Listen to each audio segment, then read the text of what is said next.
All right, now that we've talked about this introduction to ethics, we've gone through an ethical decision-making process, you saw a case example of boundary issues and about what to do with boundary issues. Now let's talk about confidentiality.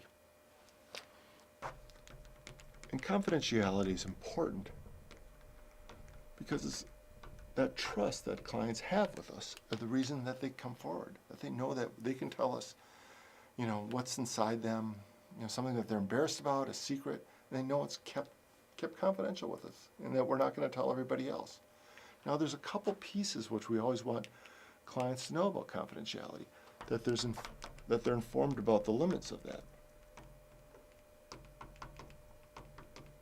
That they know that if they tell me something, if I'm a mandated reporter and they say that their child has been abused and neglected, that I'm going to have to break confidentiality.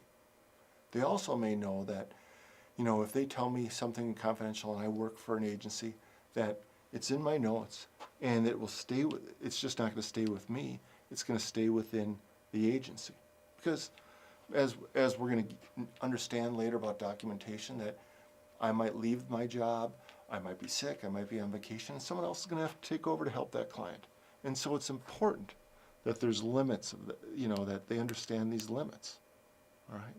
Now, a key part about confidentiality is when also do we break it if a client says they're going to hurt somebody else or others? And sometimes that's called duty to warn. So if a client says, that's kind of a crummy end there, duty to warn.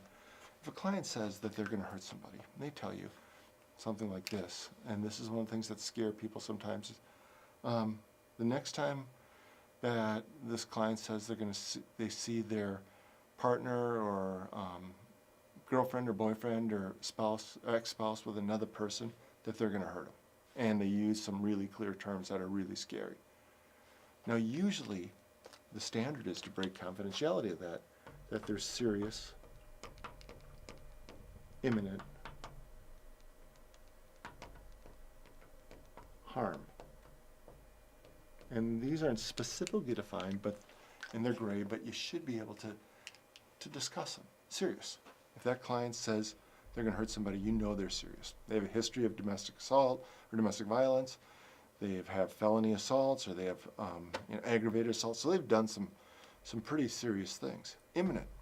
They're going to do it in the near future. You know that it's going to happen now, not a year from now, or they're not saying, when the world ends or something silly, that you know it's going to happen. You know, and you can defend that. Then harm. They have a way to do it. They have a method to do that. Firearms, knife, hands, that they're able to do that. And if you feel like this is going to happen soon, what you should do are these things. First, supervision. And we can't say that enough. Seek counsel. Ask your supervisor. Discuss that with them. Don't make these decisions alone. Again, we're better if we open up ourselves to all these things. And if your supervisor says, yeah, then we need to contact the person or contact the authorities to alert the person that may be harmed.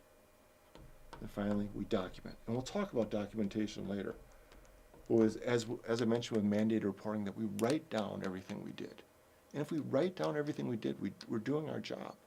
We're making sure that everyone's getting really good care. So when we do each of these things, we're thinking we're protecting confidentiality, but also we're protecting others. We're taking everything into account. Now, next you're going to watch some piece about what happens when we don't do things right in ethics, and why doesn't anyone do anything, and why do these people who are so vulnerable get hurt. So let's watch that, please. And after you're done, let's contact your coach, tell them where you are, and talk to them about what you know about ethics. Let's go over some ethical scenarios, let them quiz you a little bit, let's practice a little bit, so they'll be in touch with you, and you'll be in touch with them. So thanks.